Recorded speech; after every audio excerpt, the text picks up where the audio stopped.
It was late, one of those nights where the engine's off, but I'm still sitting in the car, phone lighting up my face like I'm waiting for something to happen. I'd already pulled into my spot, I just hadn't gone inside yet. I noticed how often that moment shows up in my life now. Not dramatic, not sad, just stalled. I scroll, I check balances, I look at nothing in particular. Somewhere in there I'll order food or click a free trial or tell myself I earned a little break. It never feels like a decision. It feels like letting the night end on its own. I used to think that pause was harmless. A few minutes to breathe before tomorrow. But the more I think about it, the more I realize that's where a lot of my money decisions happen. Tired, quiet, unnoticed. The car doesn't move, neither do I. And somehow that still costs something. I've caught myself using the word manageable a lot over the years. Manageable payments, manageable balance, manageable stress. It sounds responsible when you say it out loud. I remember opening a statement and feeling relieved because nothing jumped off the page. Everything fit. I told myself that was adulthood, handling things. What I didn't notice was how manageable never asked where this was going. It only cared about this month. I'd see a minimum payment and nod like we'd reached an agreement. I didn't feel broke. I didn't feel reckless. I just felt steady. And that's the part that bothers me now. Because nothing being on fire made it easy to ignore the slow part. The part where years pass and the numbers don't really change. I thought being okay meant I was moving forward. I didn't realize I'd confused surviving with progress. Subscriptions were never the problem. At least that's what I told myself. $10 here, 15 there, stuff I actually used. Music, shows, storage, a couple apps I forgot why I downloaded. None of them felt dumb on their own. I remember thinking, if this makes my life a little easier, it's worth it. Then one night I actually added them up. Not dramatically, just out of curiosity. It came out to around $180 a month. That number surprised me more than it should have, because I'd never felt like I was spending that much. It felt invisible. When I pushed it out to a year, it crossed $2,000. $2,000 to feel slightly less bored, slightly less annoyed, slightly more distracted. And that's when it got uncomfortable. Not because the services were bad, but because I realized how often I paid to avoid noticing how tired I was in the first place. Subscriptions were never the problem, at least that's what I told myself. $10 here, 15 there, stuff I actually used. Music, shows, storage, a couple apps I forgot why I downloaded. None of them felt dumb on their own. I remember thinking, if this makes my life a little easier, it's worth it. Then one night I actually added them up. Not dramatically, just out of curiosity. It came out to around $180 a month. That number surprised me more than it should have, because I'd never felt like I was spending that much. It felt invisible. When I pushed it out to a year, it crossed $2,000. $2,000 to feel slightly less bored, slightly less annoyed, slightly more distracted, and that's when it got uncomfortable. Not because the services were bad, but because I realized how often I paid to avoid noticing how tired I was in the first place. Credit cards were supposed to be temporary. That was always the story. I'd put something on there and tell myself I'd knock it out soon. And when the statement came, I'd see that minimum payment and feel this wave of relief like, okay, I can breathe. $40, $50, that's not bad. What I didn't do was look at what that meant over time. I had a balance once, just under $4,000. Interest was somewhere around 22%.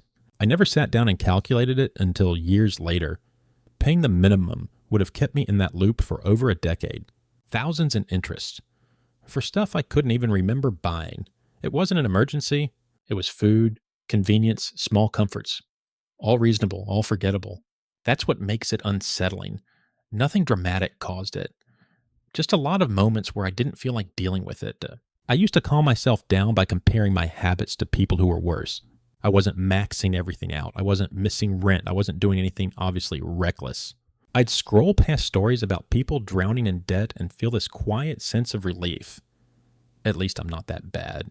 That comparison worked like a sleeping pill. It kept me comfortable. It also kept me stuck. Because as long as someone else was doing worse, I didn't have to look too closely at what I was doing. I could call my habits normal, average, fine. The truth is, that mindset never asked if things were getting better. only if they were getting worse. And as long as the answer was no, I stayed right where I was, calm, stagnant, convinced that being not irresponsible was the same thing as being okay. Delivery apps became part of my routine without me noticing when it happened. It was always on tired nights, long days, nothing in the fridge. I'd open the app and think, it's just this once. $28 for a meal that would have cost $12 if I made it myself. No big deal. Then it happened again and again. 2 nights a week didn't feel excessive. Until I did the math, that's over $200 a month, close to $3,000 a year, $3,000 because I didn't have the energy to think. This is the part I didn't want to look at first. Not because it was shocking, but because it made sense. I wasn't being careless, I was being exhausted, and somehow that felt worse. I remember getting a raise and feeling proud, like I had finally moved up a little. I told myself this was where things would start to feel easier. And for about a month, it did. Then everything went back to normal. Same stress, same checking accounts, same feeling of being just okay. It took me a while to realize what happened. My spending rose quietly alongside my income. Slightly better places, slightly more convenience, slightly higher expectations. The raise didn't change my situation, it just got absorbed. I never decided to upgrade my lifestyle. It just happened. And because nothing felt out of control, I didn't question it. I thought I was standing still. I was actually running just to stay in the same place. Gas stations are where a lot of my money leaks out without me noticing. I stop for gas and somehow leave with coffee, a snack, maybe something I didn't plan on, $5 or $6 each time. It feels harmless. It feels routine. 4 times a week adds up to about $20. Over a year, that's more than $1,000. $1,000 in impulse purchases that barely registered in my memory. I couldn't tell you what any of it was. That's what gets me. Not the money, the forgettability. I spent real time working for that cash, and I traded it for moments I can't even recall. I used to push consequences onto a future version of myself. Future me would be more organized, less tired, better with money. Present me just needed to get through the day. It felt reasonable at the time. I wasn't avoiding responsibility forever, just postponing it. The problem is, future me always showed up just as worn down as I was. Same habits, same blind spots, same excuses. There was no reset, just continuity. I kept handing things off to someone who didn't exist. And every time I did, the cost quietly grew. Fees are small, but they're relentless. Late fees, convenience fees, service charges. I used to think of them as punishments for mistakes. What I realized later is they're really just taxes on not paying attention. I added them up once out of curiosity, a few $100s a year, gone. Not for anything useful, just for being distracted. That number bothered me more than big purchases ever did, because there was nothing to show for it. No comfort, no enjoyment, just money spent because I wasn't fully there. I avoided looking at my numbers for a long time.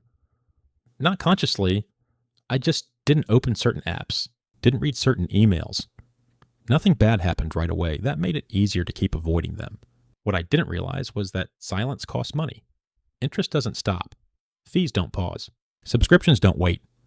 Ignoring things didn't make them disappear. It just delayed the discomfort. And when it finally showed up, it was heavier than it needed to be. I started justifying spending as something I deserved. It was always after a hard day or a long week. The thing is, every day felt hard. That turned treating myself into a routine expense. Not a reward, a habit. I didn't notice when it stopped feeling special. It just became part of the cost of getting through life. Looking back, it feels strange how quickly something comforting turned into something expected. Like rest had a price tag attached to it. Nothing ever felt like a crisis. That's what made it tricky. Bills were paid. Food was in the fridge. I wasn't panicking. I thought that meant things were fine. But being fine isn't the same as moving forward. I realize now you don't need chaos to be stuck. You just need enough comfort to stop questioning things. Stability can be its own kind of trap. Quiet, padded, hard to notice. I had savings at one point. Not a lot, but enough to feel responsible. I remember feeling proud of that number, even though it never really grew. I wasn't adding to it consistently. I wasn't sure what it was for. It just existed, like a prop. Something that made me feel safer without actually changing my situation. I told myself it was better than nothing, and it was. But it wasn't enough to carry the weight I put on it. Advice never helped me much. Not until something felt personal. Not until a number made my stomach tighten a little. I avoided that feeling for a long time. It's uncomfortable to realize you're the common thread in your own patterns. Easier to blame prices or timing or bad luck. Sitting with that honesty costs something too. Emotionally, it's not dramatic, just heavy in a quiet way. When I talk to friends, I hear the same fatigue. Different details, same tone. Everyone feels like they're doing okay, but not getting anywhere. It's comforting and unsettling at the same time. Comforting because you're not alone. Unsettling because it means this pattern is common. It doesn't stand out. That makes it harder to see. We're all just tired together, quietly paying for it. Small numbers get scary when you stretch them out. $150 a month doesn't sound like much. Over a year, it's $1,800. Over 30 years, it's more than $50,000. $50,000. That number sat with me longer than I expected. Not because it felt catastrophic, but because it came from something that felt so small, so reasonable, so easy to ignore. I still fall into these patterns. Noticing them didn't magically fix anything. Some nights I still choose convenience.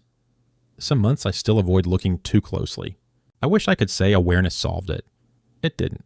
It just made things clearer. And clarity doesn't always feel good. Sometimes it just means you see the loop while you're still inside it. I keep coming back to this one number, about $300 a month. That's roughly what I realized was slipping through my hands without me really noticing. 300 doesn't sound life-changing. Over a year, it's $3,600. Over 10 years, it's $36,000. $36,000. I think about that number sometimes when I'm sitting in my car at night, engine off, phone dark, before I go inside. I don't always do anything about it. I just sit there with it, let it exist, and notice how easy it is to stay exactly where you are.